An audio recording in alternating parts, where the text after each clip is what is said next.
Released in 1960, Spartacus became one of the defining historical epics of its era. Directed by Stanley Kubrick and produced by and starring Kirk Douglas, the film told the story of a Thracian slave who dared to challenge Rome. But beyond its cinematic scale, the movie carried political weight. It openly credited blacklisted writer Dalton Trumbo at a time when doing so was considered career suicide. What unfolded was not just a film production, but a cultural turning point. And if you love deep cinematic breakdowns like this, don't forget to like the video, subscribe to the channel, and turn on notifications so you never miss a story behind the screen. Now, let's step back into ancient Rome. Fact 1. The novel was born in prison. The story of Spartacus was adapted from a novel written by Howard Fast. Fast wrote the book while serving a prison sentence for refusing to provide names to the House Un-American Activities Committee. Publishers refused to touch his manuscript because of his political reputation, so he decided to publish it himself, paying for the printing out of his own pocket. Against expectations, the novel became a bestseller. Its success proved that audiences were willing to separate art from politics. That spirit of resistance carried directly into the film adaptation. Fact 2. The screenwriter who couldn't be named.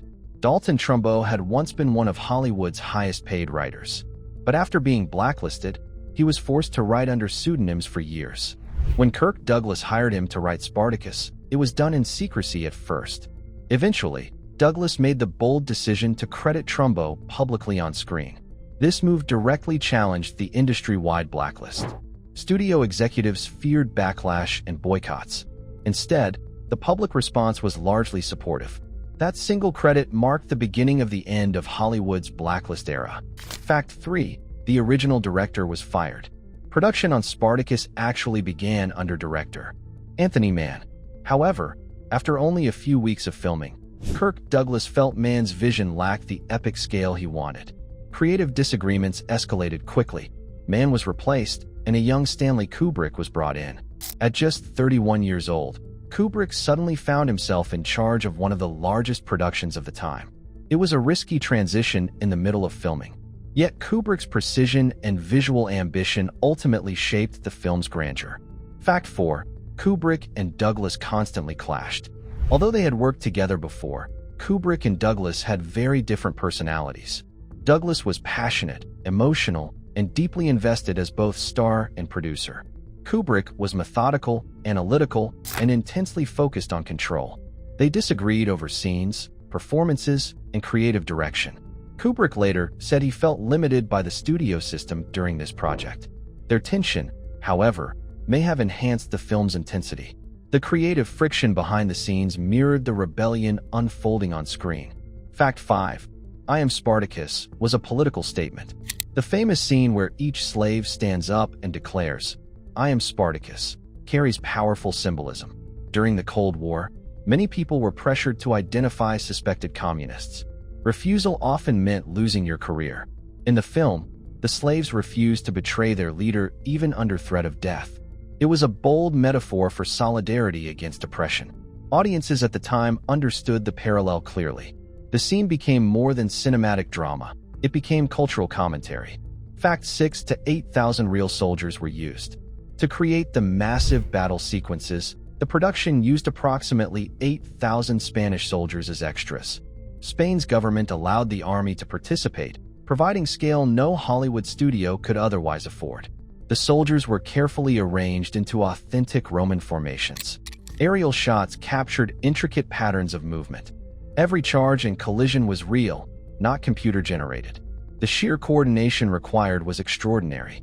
Even today, the scale of those scenes remains impressive. Fact 7. It was a huge financial gamble. The film's budget reached around $12 million, an enormous amount for 1960. Historical epics were expensive due to costumes, sets, and large casts. If the film had failed, it could have financially devastated Douglas's production company. Studios were nervous about the political controversy surrounding the project. Yet Douglas believed in the story and pushed forward. When the film succeeded at the box office, it validated both the financial risk and the moral stand behind it. Fact 8. Laurence Olivier's commanding presence. Laurence Olivier played Crassus with icy authority and precision. His classical training gave the character aristocratic depth. However, Olivier's style sometimes clashed with co-stars who preferred more naturalistic performances. Tension reportedly existed between Olivier and some cast members. Yet that tension may have strengthened the rivalry seen on screen. His portrayal elevated the villain beyond a simple antagonist. Crassus became a symbol of elite power threatened by rebellion. Fact 9. The controversial dialogue scene. One particular scene between Olivier and Tony Curtis implied bisexuality through metaphorical dialogue about food preferences. At the time, the Production Code Administration found the content inappropriate. The scene was removed from the original release. Decades later, during restoration, the dialogue was re-recorded and reinstated. Its inclusion demonstrated how progressive the film had been. It also reflected how censorship standards had evolved. The restored scene gave audiences a fuller picture of Kubrick's original vision. Fact 10. It won 4 Academy Awards. At the 33rd Academy Awards, Spartacus won 4 Oscars. It received recognition for acting, cinematography, art direction, and costume design. The wins confirmed its technical excellence. However, Stanley Kubrick was not nominated for Best Director. Some critics believe the political controversy influenced award decisions. Regardless, the film's artistic achievements were undeniable. Its lavish visuals and epic storytelling left a lasting mark on cinema. Fact 11. Spain became ancient Rome. Large portions of the film were shot in Spain due to cost efficiency and available landscapes. The country's wide plains convincingly doubled for Roman territory. Cooperation with the Spanish military allowed for massive crowd scenes. The natural lighting and terrain added realism. Filming abroad also reduced production expenses. Spain's involvement played a crucial role in achieving the film's epic scale. Fact 12. Thousands of handcrafted props. The production design team created thousands of shields, swords, helmets, and pieces of armor. Many items were handcrafted to resemble Roman military equipment. Research was conducted to ensure visual authenticity. Even background extras were carefully dressed to maintain historical consistency. The commitment to detail enhanced immersion. Audiences may not consciously notice every element, but it adds to the film's credibility.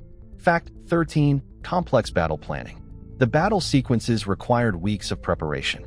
Military advisors helped choreograph troop movements. Each formation had to appear disciplined and historically plausible. Camera angles were planned to emphasize scale. Coordination between thousands of extras demanded strict timing. One mistake could ruin an entire take.